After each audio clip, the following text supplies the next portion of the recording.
Here are the 5 levels of jazz bass from beginner to pro. I'm going to take you through the levels and I want you to find out what skill level you are and work on the skill level that you are and try and get yourself to the next level. If you've got to level 5, then well done. You deserve yourself a gold star and make yourself known in the comments.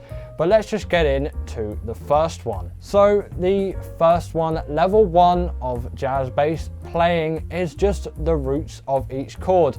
Up here we have got a 12-bar blues, and the roots of the chord are just what the chord name denotes from the start. So we've got F7 to start, just F, B flat 7, you get the idea. And essentially you're just going to play each chord note either 2 times or 4 times. If it comes with a whole bar, 4 times. If it comes with half a bar, so there are 2 chords in a bar, like in that A half diminished D7, you don't need to worry about the extensions. If you don't know what they mean, that's fine. Then it's just 2 notes of A and 2 notes of D. Of course, there is tab and bass clef for all what I'm playing in this example, so let's give it a listen.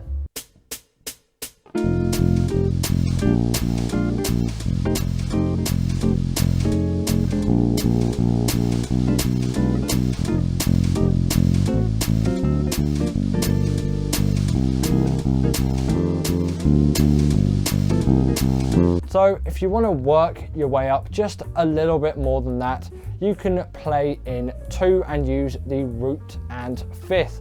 The root is obviously what we've already covered, and also by playing in 2, we're only playing 2 notes a bar. So we're either playing 2 notes a chord or 1 note a chord in those case of those 2 chord bars.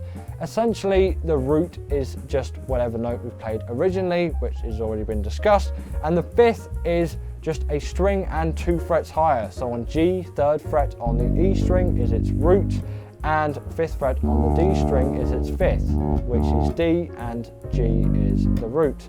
So it's just 1, 5, 1, 5. Obviously this is an F blues, so we're starting on F, so 1, 5, and then to B flat, upper string, 1, 5, etc. Obviously I wasn't singing that in tune, but it doesn't matter. You get the idea. You've got the 1 and you've got the 5, and we're playing this pattern in 2. That's the basic shape for it.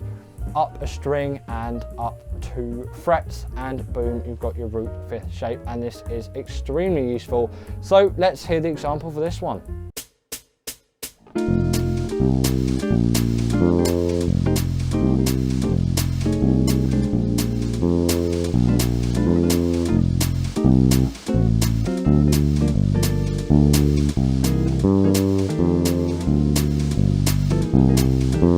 Next up, we've got a basic sort of bluesy riff. It doesn't really work in some of the sections over more chords, so you can just play the riff of whatever the first chord in the bar is, or you can sort of do half or do a root 5th thing.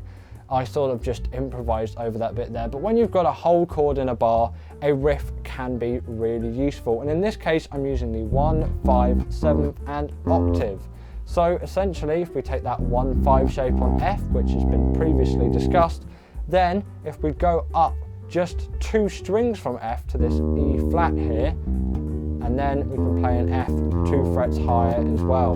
If you know what the notes of your fingerboard are as well, or even your basic scales, you'll know this as a 1, 5, flat 7 octave. But if you don't know that, you don't need to know it. You just need to know if you're starting on the 1st fret, your shape is 1st fret on the E string, so 3rd fret on the A string, 1st fret on the D string, and 3rd fret on the D string. And you can use that shape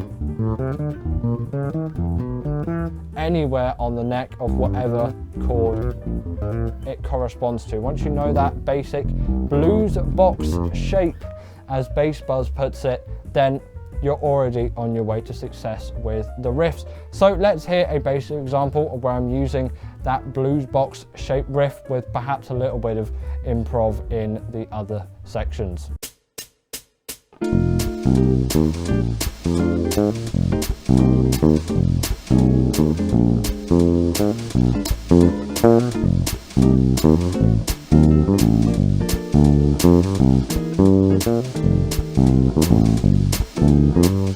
But there is a better solution for a 12-bar blues like this in those sections, especially where there are 2 chords in a bar, but generally for all of it, and it comes from just chord tones. And this is where you have to start understanding all of the other notes in the chord. And actually in the riff section, which I didn't previously discuss, I changed the 5 to correspond with the flat 5 of the B diminished chord in there, which, you know, it's got a flat 5 and a minor third in it, but there's no minor third in the riff, so it doesn't matter. Again, if all this is speaking gibberish to you, that is fine. You can just work on the previous steps listed in this video, but I will give you a basic shape for the 7 chords because there are a lot of 7 chords.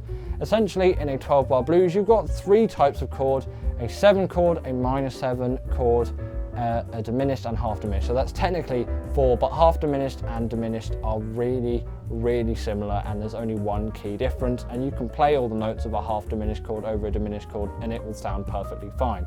So there's sort of only 3 types of chords, but 4. But there's definitely 2 main ones, which are your 7 chords and your minor 7. So that 7th shape was already covered in that riff section, but we're going to add an extra note, which is your A string. So you can see we've got an A there, and then it goes 1, 3, 5, 7, and you can have that octave as well. So you've got 1, 3, 5, 7, and then the octave on top of that as well. It's just that same riff shape, but we've added an extra note because it is also a chord tone. And then for the minor 7, we're just going to take that A and make it an A flat. If it's minor, you take that third and you make it flat. And a minor third is always going to be 3 frets up from what initial note you're playing, and a major third is 4 frets up, hence why we're playing it on the A string there, because we're not going to be stretching all the way up to that 5th fret A, so it's much easier to play it there. And then you've got that shape. And then for if it was F minor 7, we're playing it there, but it's G minor 7, so we're just going to move that shape up 2 frets, and then boom, we've got the G minor 7 shape, and that's all the basics of it. With a diminished chord, we just move that 5th further in. So if we've got a root here on that B diminished, B, and then a minor third, which 3 frets up is D, and then instead of going a string and 2 frets up, we just go a string and 1 fret up. You can hear it's quite a dissonant sound, and that's what makes it a diminished chord. And it's also got a 7th, which is an A flat here, but you don't really need to know all too much about that note, especially considering it's not a diminished 7 chord. That note actually technically isn't in the chord, and if we go to that A half diminished, you can play the exact same shape as the diminished. It's just the 7ths are different. The 7th is 1 fret higher or 1 semitone higher on a half diminished chord than a diminished chord. So the 7th on a half diminished chord is the same 7th as on a dominant chord. But again, with a tune like this, you can just play that same diminished shape and it will work fine. And usually if I'm walking, I might even just do 1, 5. If I'm playing 4 notes in a bar, A half diminished 7, D7. And that's just root 5th movement there, and I'm just using that diminished shape. I'm not incorporating those 7ths, so we don't need to know about that. But if you do, that's great, and it's great as an extra. So let's get into the example for that one.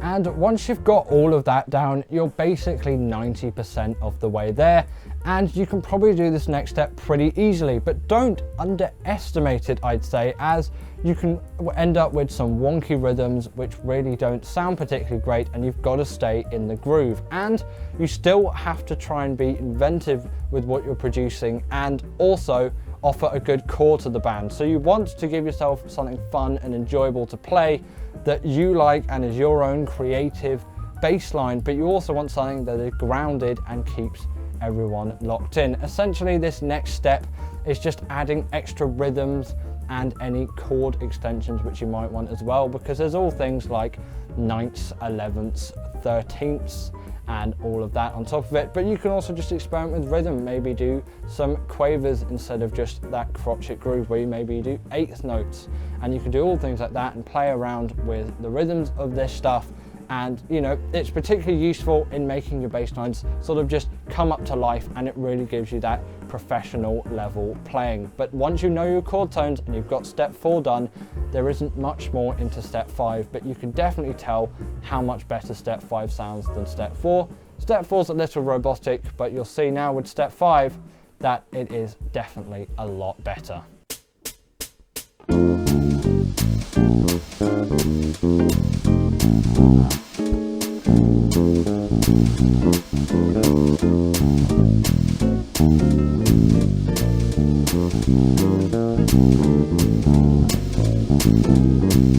So that comes to the end of today's video. Comment below what level you think you're on, and if you have any questions about any of the theory or just general tips on how to do all this stuff, leave all of that in the comments, as I'll be very, very happy to help all of you out. Again, PDFs tab to everything that I've played, even bass clef on top of that. I'm more of a bass clef reader myself. If you don't know your bass clef, learn your bass clef. All of what I've played in this video, I've transcribed out myself and have put in the description for you. So if you want to see what I'm playing and start to pick that apart in what I've given you today, then please do, because it is a learning resource for you. And that's all I've got for today's video.